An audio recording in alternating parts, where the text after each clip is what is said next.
Assalamualaikum warahmatullahi wabarakatuh. Kami akan mempresentasikan hasil wawancara untuk mencari perbedaan antara entrepreneur dengan non-entrepreneur.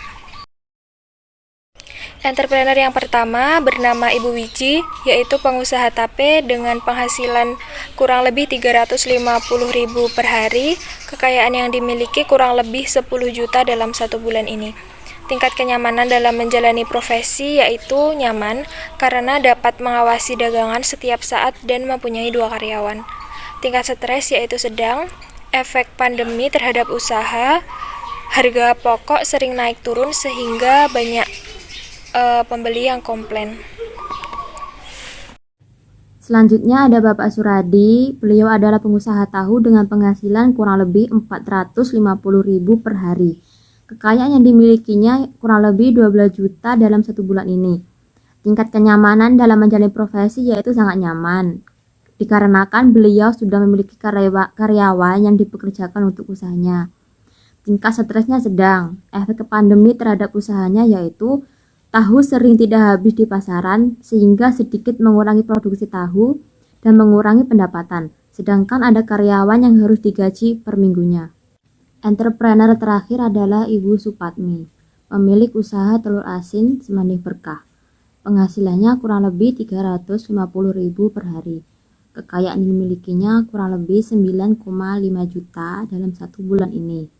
Tingkat kenyamanan dalam menjalani profesi yaitu nyaman, karena tidak ada pesaing di daerah itu dan sudah memiliki 2 karyawan yang diandalkan. Tingkat stresnya sedang.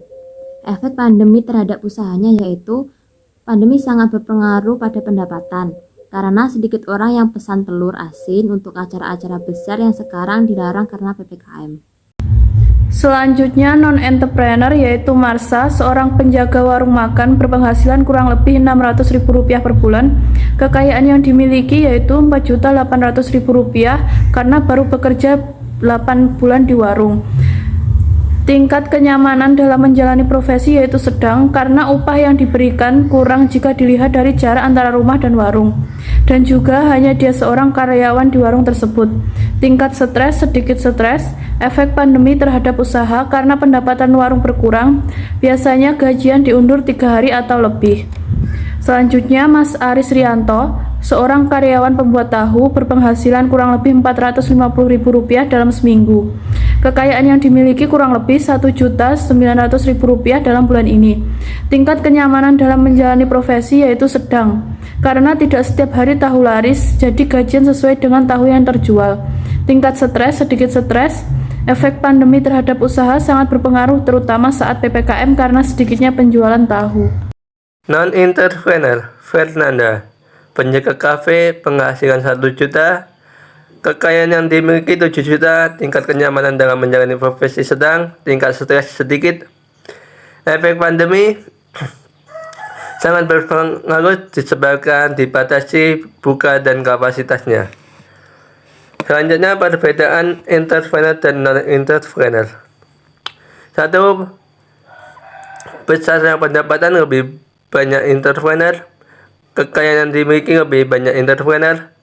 3. Tingkat kenyamanan dalam menjalani profesi lebih nyaman entrepreneur disebabkan sesuai passion, sedangkan non-entrepreneur lebih tertekan disebabkan tuntutan pekerjaan dan ekonomi. Tingkat stres entrepreneur sedang, sedangkan non-entrepreneur sedikit stres. Kelebihan entrepreneur bebas mengelola bisnis, sedangkan non-entrepreneur bebas memanfaatkan sumber daya perusahaan. Yang ke-6, kendala entrepreneur usaha langsung ditanggung sendiri, sedangkan non-entrepreneur usaha ditanggung pemilik usaha. Yang ke-7, kesalahan dan kegagalan. Entrepreneur langsung memperbaiki kesalahan, sedangkan non-entrepreneur tidak langsung memperbaiki kesalahan. Sekian presentasi dari kelompok kami. Terima kasih. Wassalamualaikum warahmatullahi wabarakatuh.